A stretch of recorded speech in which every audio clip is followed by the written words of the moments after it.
બનાસકાંઠાના ધાનેરાના દાખા ગામમાં જળ સંચય યોજના હેઠળ તળાવ ઊંડું કરાશે। બનાસ મેડિકલ કોલેજના ચેરમેન પીજે ચૌધરીના હસ્તે તળાવ ઊંડું કરવાનું ખાતમુહૂર્ત કરવામાં આવ્યું હતું। તળાવ ઊંડું થવાથી વરસાદી પાણીનો મોટા પાયે સંગ્રહ થઈ શકશે। આનાથી ભવિષ્યમાં પાણીની અછતને પહોંચી વળવામાં મદદ મળી રહેશે। આ સાથે જ ખેતી માટે પણ પાણીનો ઉપયોગ કરી શકાશે।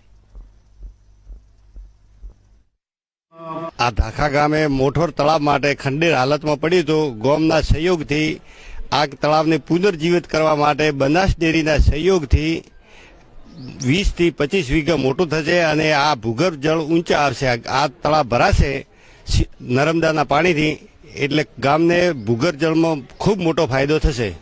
જે મોટર તળાવ સૂકું પડ્યું હતું એ તળાવને પાણી ભરાવા માટે, તળાવને ઊંડું પાડવા માટે બનાસ ડેરી અને લોક ભાગીદારીનો સહયોગ કરવા માટેનો જે કાર્યક્રમ ખાતમુહૂર્ત કરવામાં આવ્યું છે, તો એમાં બનાસ ડેરીના ડિરેક્ટર શ્રી જેકે સાહેબ, પીજી સાહેબ અને નથાભી સાહેબ અને સર્વ ગ્રામજનો દ્વારા આજે આ કાર્યક્રમ કરી અને આજે કામ ચાલુ કરવા માટેના લીલી ઝંડી આપી છે।